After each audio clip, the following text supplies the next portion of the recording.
on, guys? Jake Peffer here. Welcome back to Jake's Cinema Room. I am continuing on with my Fast and Furious rewatch, and I'm now at part 7, Furious 7, which is arguably the second best movie in the franchise, but you could even make the argument that it's the best in the franchise, because this is the emotional one. This is the one that sadly was being filmed when Paul Walker unfortunately met his death in real life and had to be reshot and retooled a little bit to make it come together, but has undoubtedly one of the most touching send-offs for a character and for a real human as well, with the ending to this movie. And it's all in all, you know, even beside that, it's still a very enjoyable ride.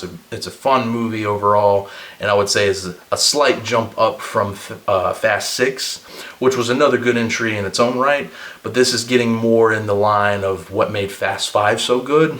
Still ramping up that action and taking things to even more ridiculous levels, but I think adding the heart in the ending with the touching finale just sends this one over the edge a little bit more than it did with Fast 6. And yeah, it's kind of a weird entry too, because this is the one that's also connecting Tokyo Drift into the mix as well, because at the end of Fast 6, in a stinger scene, we saw where Han died previously in Tokyo Drift, now catching up in the chronologic order. We see that Deckard Shaw, played by Jason Statham, is the one who actually killed him. And now he's out to get revenge against Dominic and the crew because of what they did to his brother Owen in the previous movie. So right there, I'm on board. You bring in Jason Statham as the new villain, things get crazy. There's also another plot going on with Kurt Russell as a secret agent that hires the team to take on a new villain who is after a crazy new thing called God's Eye, and that's all convoluted and crazy in and of itself. So you have kind of two plots going on where Jason Statham's trying to get revenge on the crew while they're simultaneously trying to take down this new team of bad guys who are trying to get this new weapon. And yeah, it's madness all the way around, but it's a fun, enjoyable ride, despite the fact that the plot is overly complicated and overly convoluted. But that's beside the point, because at this point in the series, things are getting crazier and crazier anyway.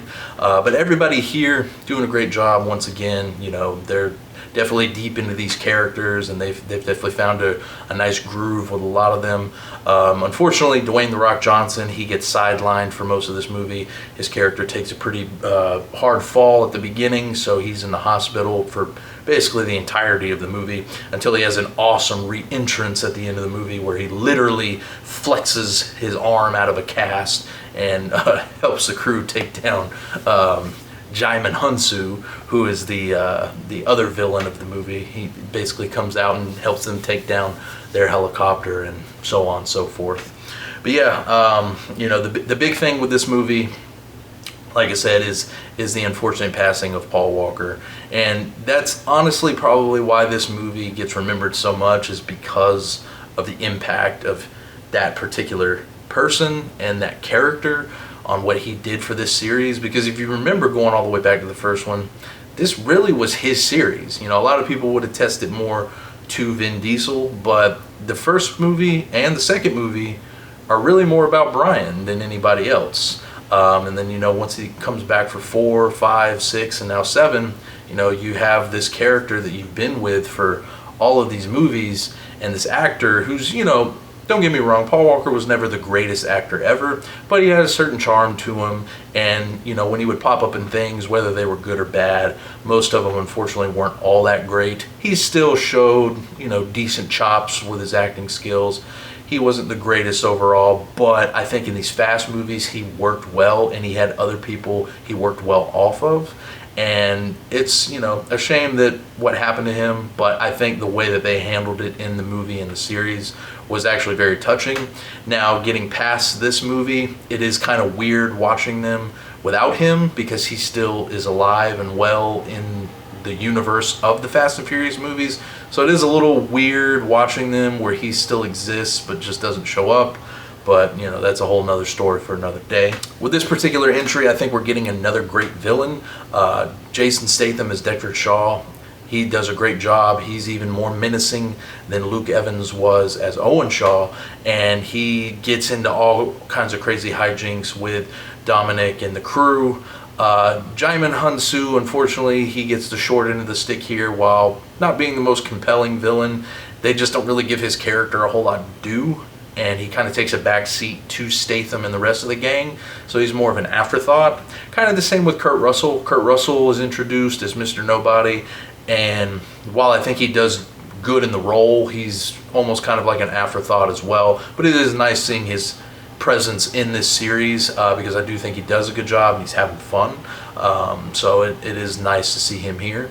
And overall, I think just, you know, with the action pieces and, you know, the camaraderie with the group and everything, I think it all still is working well up to this point.